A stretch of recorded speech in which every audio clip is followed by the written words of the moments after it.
এই ওই যে কিস্তিওয়ালা আসতেছে, তুই তো দোকানে বয়, আমি সাইডে আসি। কেন তুই লোন নিছিস? আরে না, আরেকজনের কিস্তিতে ভাইসে গেছি, আসলে কবে আমি নেই। আচ্ছা দেখতেছি, শালা লোন নিছে আর একজন, তুই ফেসে গেলি কি রে? হে ভাই, এ জায়গার দোকানদার কই? দোকানদার তো নেই ভাই, একটু কাজে বাইরে গেছে। কেন কি হয়েছে? জামিনদার থেকে একজনের লোন উড়িয়ে দিছে, এখন সে তো আর কিস্তি টাকা দিচ্ছে না, এখন এই টাকা দোকানদারে দেওয়া লাগবে।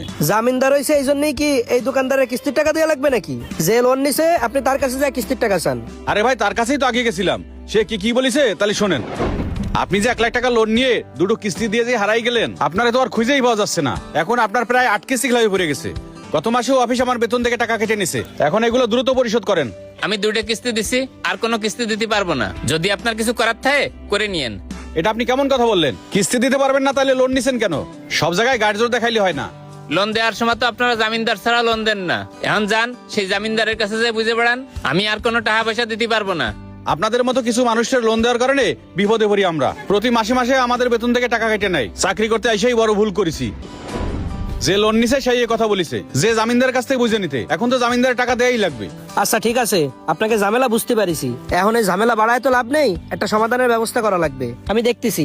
নয় নেই, সামনে আয়, এই জায়গায় এসে বয়, তারপর কথাবার্তা করে সমস্যাটা সমাধান করা লাগবে। ঝামেলা বাধায় তো লাভ নাই, বুঝছিস? এ ভাই, আপনি আমার আসতে দেখে দোকান পিছে যাই পলাইছেন, এইভাবে করেন কেন আপনারা? আরে ভাই, আবার কথা বাড়াচ্ছেন কেন? কইছি তো আমি দেখতেছি।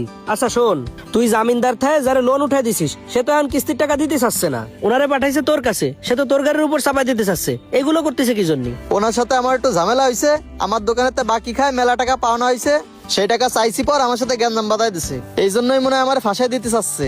লোন দেওয়ার আগে ওনার বিষয় তো আপনি সুপারিশ করছেন। আপনি বললেন ওনার লেনদেন ভালো, উনি ভালো মানুষ, এইসব বলে আপনি জামিনদার থেকে লোন নিতেছেন। এখন দায়ভার তো আপনারই।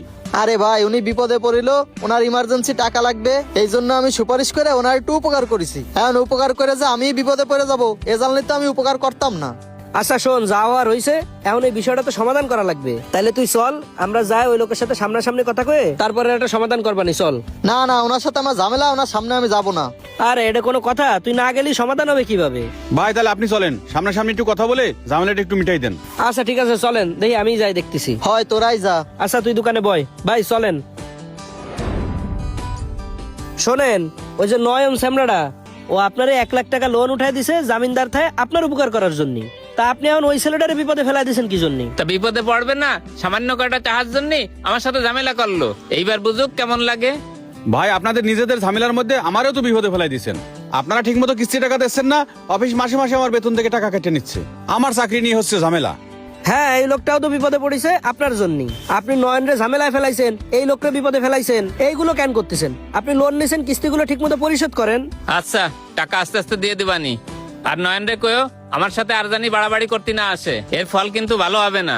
ঠিক আছে ওরে কবানি, তবে একটা জিনিস মনে রাখবেন, কেউ কোনো সময় উপকার করলি তার প্রতিদান দিতে না পারলেও তার ক্ষতি করবেন না। আর ভাই, এই যে আপনিও শোনেন, উনি তো বলছে আপনার টাকা উনি দিয়ে দেবে। তাহলে ওই শ্যামলাটার সাথে আর আপনি কোনো ঝামেলা করেন না। উনি কবে কি টাকা দেবে আপনি ওনার সাথেই বুঝে নেন।